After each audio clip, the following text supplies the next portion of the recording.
Hello my dear cuties and welcome back to the channel. I am Ritika and today we will be studying perfect continuous tense.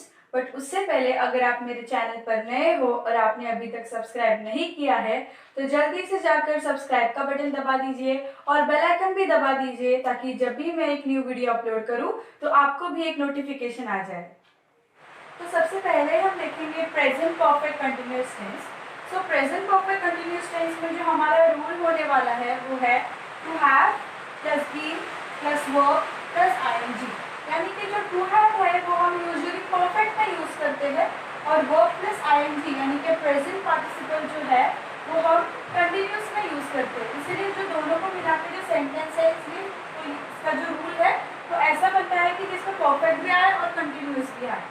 तो हमारा जो to have की जगह पर जो हमें ऑक्सिलरी वर्ब्स यूज करने हैं वो है हैव और हैज। और मैं आपको बता दूंगी कि हैव कब यूज करना है, हैज कब यूज करना है। तो हमारा फर्स्ट सेंटेंस है singular I have been playing. अब सिंगुलर यानी कि अगर मैं एक व्यक्ति के बारे में बात कर रही हूँ then that is singular and if I am talking about two और more than two people then that is plural. यानी कि दो से ज्यादा व्यक्ति हो गए तो प्लूरल में आएगा। सिंगुलर में हमारा फर्स्ट सेंटेंस है I have been playing. So यहाँ पर है have been plus verb plus ING. Verb यानी कि एक्शन वर्ड, प्ले यानी कि हम एक्शन कर रहे हैं तो वो एक्शन वर्ड हुआ। सो वर्ब प्लस आईएनजी।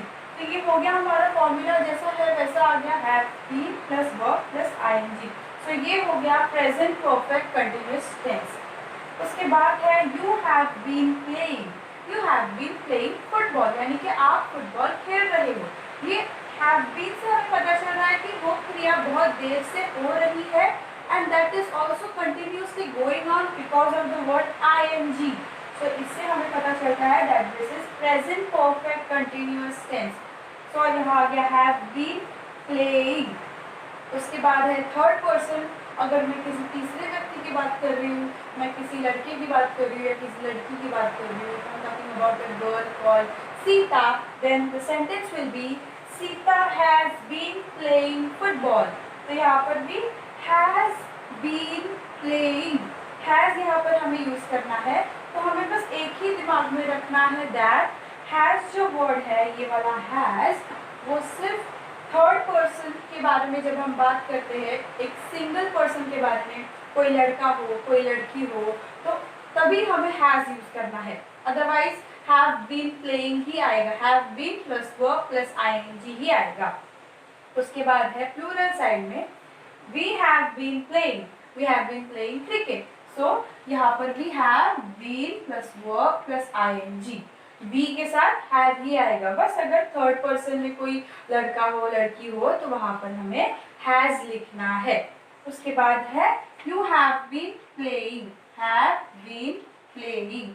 ये भी सेम हो गया हमारा फॉर्मूला जैसे कि to have plus been plus verb plus ING. So this is also present perfect continuous tense. उसके बाद आता है थर्ड पर्सन। अब यहाँ पर भी थर्ड पर्सन है, मैं किसी और के बारे में बात कर रही हूँ बट यहाँ पर ग्रुप के बारे में बात कर रही हूँ, प्लूरल है तो इसीलिए हैज नहीं आएगा, हैव ही आएगा। तो यहाँ पर है दे हैव बीन प्लेइंग। तो ये भी हो गया present perfect continuous tense. So present perfect continuous tense में हमारा फॉर्मूला होगा to have plus been plus verb plus ING. To have की जगह पर हैव या फिर हैज आएगा। तो अब हम देखेंगे past perfect continuous tense. Past perfect continuous में भी जो फॉर्मूला है वो सेम रहने वाला है यानी कि to have plus been plus verb plus ING. बस जो टू हैव की जगह पर हमें हैव नहीं है, इस बार हमें डालना है हैड या फिर हैज, हैड या हैज। और मैं आपको बता दूंगी हैड कब डालना है, हैज कब डालना है। और पास्ट परफेक्ट टेंस हम इसे इसलिए कहते हैं क्योंकि ये पास्ट दिखाता है because of the word had. तो हैड जब भी आता है then you have to think that it is past tense. So सबसे पहले है सिंगुलर, सिंगुलर यानी कि एक व्यक्ति। सो हम देखेंगे first example I had been playing football यानी कि मैं बहुत देर से फुटबॉल खेल रही हूँ, I had been playing football. So ये हैड जो शब्द है उससे हमें पता चलता है that it is past perfect continuous tense. So I will say had been plus verb plus ING, had been plus verb plus ING. So ये हो गया पास्ट परफेक्ट कंटिन्यूअस टेंस। उसके बाद है you had been playing football. You had been यानी कि second person में किसी और को बोल रही हूँ, so that is you had been playing football. तो यहाँ पर मैंने लिख दिया हैड, तो ये आ गया यहाँ का हैड, फिर बीन, फिर verb plus ING.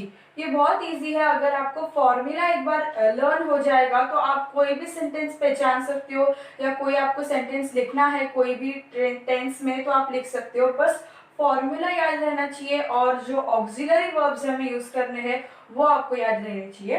The third person he, she, it has been playing, यहाँ पर जो है हैज आएगा, यहाँ पर हैज आएगा, बाकी सारे सेंटेंस में हैड आएगा। जैसे हमने प्रेजेंट में भी देखा था, वहां पर भी सेम सिचुएशन है, यहाँ पर भी हैज आएगा। So here he has been playing football, तो ये हो गया पास्ट परफेक्ट कंटिन्यूअस टेंस। उसके बाद है प्लूरल में, यानी कि दो से ज्यादा लोग। So we had been playing football, यहाँ पर भी हैड बीन है और प्ले प्लस आईएनजी है, that is why it is past perfect continuous tense. उसके बाद है you had been playing football, had been playing, यहाँ पर भी हमने हैड बीन प्लेइंग लगाया, इसीलिए हो गया पास्ट परफेक्ट कंटिन्यूअस टेंस। ये मैं सेकेंड पर्सन के बारे में बात कर रही हूँ। अब if I am talking about the third person और वो बहुत एक से ज्यादा लोग हैं, then I will say they had been playing football, वो फुटबॉल बहुत देर से खेल रहे हैं, वो एक्शन पास्ट में हो चुकी है and that is still going on, so इसीलिए मैं उसे कहती हूँ they had been playing. So ये जो पास्ट परफेक्ट टेंस है वो हमें, पास्ट परफेक्ट कंटिन्यूअस टेंस है वो हमें बताता है that the action is incomplete and it is still going on, but ये पास्ट है, इसलिए हमें जो ऑक्सिलरी वर्ब्स हमें यूज करने हैं वो है हैड और has. So this was past perfect continuous tense. तो अब हम देखेंगे future perfect continuous tense. Future perfect continuous tense यानी कि जो फ्यूचर में it is going to take place continuously और वो कंप्लीट नहीं होने वाला, so that's why it is called future perfect continuous tense. So जो हमारा फॉर्मूला है वो है to have plus been plus verb plus ING. Same formula है, बस टू हैव जो है हमारा वहां पर हमें चेंजेस करने हैं, यानी कि ऑक्सिलरी वर्ब्स में हमें चेंजेस करने हैं, दैट इज टू हैव की जगह पर हमें लिखना है शैल हैव या फिर विल हैव, ये दो वर्ड्स में से कोई एक आएगा। सो मैं आपको पहले ही बता देती हूँ कि शैल कब आएगा और विल कब आएगा। जब भी हम फर्स्ट पर्सन को लेंगे, सिंगुलर हो या प्लूरल हो, जब भी उसमें मैं आऊंगी, जब भी मैं खुद आऊंगी, या फिर आप जब खुद के बारे में अगर कुछ बोल रहे हो और अगर आप खुद का नाम लेते हो या खुद आई कहते हो या फिर वी कहते हो या हम कहते हो, देन यू हैव टू से शैल हैव, तभी शैल हैव आएगा, अदरवाइज हर जगह पर विल हैव ही आएगा। अगर हम सेकेंड पर्सन या थर्ड पर्सन के बारे में बात कर रहे हैं तो फिर वहां पर विल हैव ही आता है, और अगर खुद के बारे में बात कर रहे हैं then it is shall have. So first sentence है हमारा I shall have been playing, I shall have been playing football. So ये जो है ये हो गया शैल की वजह से हमें ये पता चलता है that the sentence is future, यानी कि भविष्य में होने वाला है। सो शैल हैव बीन प्लेइंग, ये हो गया फ्यूचर परफेक्ट कंटिन्यूअस टेंस। उसके बाद है you will have been playing football, you will have been playing football, तो ये मैं किसी और को बोल रही हूँ, सेकेंड पर्सन को बोल रही हूँ, then that is the future perfect tense for the future perfect continuous tense for the second person. And the third person यानी कि मैं किसी लड़के के बारे में या लड़की के बारे में या फिर प्रोनाउन यूज करूंगी तो ही या शी आएगा। सो अगर उसके बारे में बोल रही हूँ then it will be he will have been playing football. तो यहाँ पर मैंने लिखा है will have been playing. So इससे हमें पता चलता है that the sentence is future perfect continuous tense. उसके बाद हम जाएंगे प्लूरल साइड में। प्लूरल यानी कि दो से ज्यादा लोग। तो पहला सेंटेंस है we shall have been playing football, we यानी कि हम, अगर मैं हमारी बात कर रही हूँ तो उसमें मैं भी आऊंगी, सो इसीलिए यहाँ पर आएगा शैल, तो हमें विल नहीं यूज करना है, शैल यूज करना है, शैल हैव बीन प्लेइंग। तो ये हमारा हो गया फ्यूचर परफेक्ट कंटिन्यूअस टेंस। जो सेकेंड सेंटेंस है that is for you, you यानी कि दूसरा पर्सन, सामने वाला पर्सन। सो मैं तो नहीं आ रही हूँ उसमें, तो वहां पर विल हैव आएगा। So you will have been playing, तो ये भी हो गया हमारा future perfect continuous tense, because will have plus been plus verb plus ING.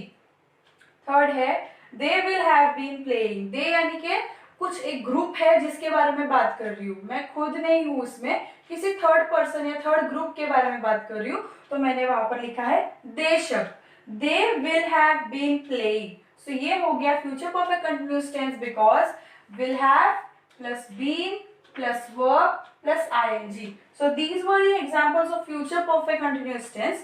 So future perfect continuous tense में हमें यही याद रखना है that the formula is the same, to have plus been plus verb plus ing.